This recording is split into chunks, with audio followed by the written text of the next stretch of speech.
السلام علیکم ورحمۃ اللہ وبرکاتہ۔ بخت نصر بادشاہ ابتدا میں نہایت نیک بخت و صالح تھا۔ حضرت زکریا علیہ السلام اور حضرت یحییٰ علیہ السلام کی نہایت اطاعت کرتا تھا۔ اتفاقاً اس نے ایک عورت سے نکاح کیا جس کے ہمراہ ایک لڑکی نہایت حسینہ و جمیلہ پہلے شوہر سے تھی۔ جب وہ لڑکی سن بلوغ کو پہنچی تو بادشاہ کی بہار حسن دیکھ کر فریفتہ اور دیوانہ ہو گیا۔ اس کی ماں کو پیغام دیا، وہ بہت خوش ہوئی مگر دل میں اندیشہ کیا کہ بادشاہ پیغمبروں کا مطیع فرمان ہے اور نکاح اللہ کے پیغمبر کی شریعت کے خلاف ہے، وہ کیوں اس کام کی اجازت دیں گے؟ اس لیے بادشاہ سے کہا کہ تم اس کا مہر ادا نہ کر سکو گے۔ اس نے دریافت کیا کہ کتنا مہر ہے؟ جو کچھ کہو میں دوں گا۔ عورت نے کہا اس کا مہر تمہارے دونوں پیغمبروں کا سر ہے، اگر تم یہ مہر ادا کر سکو تو لڑکی حاضر ہے ورنہ اس کا نام مت لو۔ بادشاہ نے کہا یہ پیغمبر ہمارے دشمن نہیں بلکہ ہمارے خیر خواہ اور دعا گو ہیں، ان کو بے جرم قتل کرنا ظلم عظیم ہے، اس کے سوا کچھ مانگو، جو مہر کہو مجھے منظور ہے۔ اس نے کہا اس کے سوا کوئی مہر نہیں۔ بادشاہ نے ہوائے نفسانی سے مغلوب ہو کر فوج کو حکم دیا کہ دونوں بے گناہوں کا سر کاٹ لاؤ۔ حکم کے معجب سپاہیوں نے جا کر اول حضرت یحییٰ علیہ السلام کو بیت المقدس میں قتل کیا اور حضرت زکریا یہ حال دیکھ کر جنگل کی طرف بھاگ نکلے۔ فوج پیچھے ہوئی اور شیطان نے ان کی رہنمائی کی۔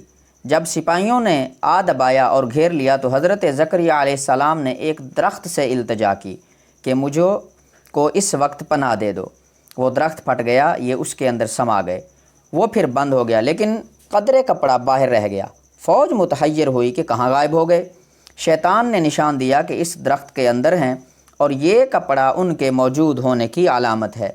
پھر شیطان نے آرا کی ترکیب بتلائی، درخت چیرا گیا۔ جب نوبت آرا کی سر تک پہنچی تو حضرت یحییٰ علیہ السلام نے سسکی بھری، حکم الہی نازل ہوا، اگر اف کرو گے تو پیغمبری سے خارج کر دیے جاؤ گے۔ تم نے غیروں سے کیوں پناہ مانگی؟ اگر ہم سے التجا کرتے تو کیا ہم تمہیں پناہ نہیں دے سکتے تھے؟ اب اس کا مزہ چکھو اور چپ چاپ سر پر آرا چلنے دو۔ غرضیہ کے سر سے پاؤں تک جسم چیرا گیا اور حضرت زکریا علیہ السلام نے دم نہ مارا۔ جب دونوں پیغمبر اس بے دردی سے قتل ہوئے تو غضب الہی نازل ہوا، دن تاریک ہو گیا۔ ایک بادشاہ فوج خون خوار لے کر چڑھا اور اس شہر کے باشندوں کو گرفتار کر لیا۔ حضرت یحییٰ علیہ السلام کا خون بند نہ ہوتا تھا، جب قبر میں رکھتے تھے تو قبر خون سے لبریز ہو جاتی تھی۔ بادشاہ کے لشکر نے قسم کھائی کہ جب تک خون بند نہ ہوگا میں قتل سے باز نہ رہوں گا۔ ہزارہا آدمی تیغ کر دیے لیکن خون بند نہ ہوا۔ اس وقت ایک شخص حضرت یحییٰ علیہ السلام کی لاش پر آیا اور کہا کہ تم پیغمبر ہو یا ظالم؟ ایک خون کے بدلے میں 1000 آدمی قتل ہو چکے، اب کیا سارے جہان کو قتل کرواؤ گے؟ اتنا کہنا تھا کہ خون بند ہو گیا۔ جامعہ دمشق میں حضرت یحییٰ علیہ السلام کی قبر ہے۔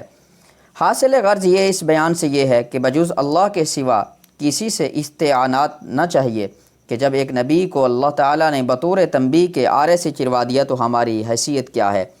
چنانچہ اس لیے اس واقعہ سے سبق حاصل کرتے ہوئے ہمیں چاہیے کہ نہ تو کبھی کسی پر کوئی ظلم کریں اور نہ اللہ کے سوا کسی سے مدد مانگیں۔ اللہ تعالی ہم سب کو عمل کرنے کی توفیق عطا فرمائے، آمین یا رب العالمین۔ السلام علیکم ورحمۃ اللہ وبرکاتہ۔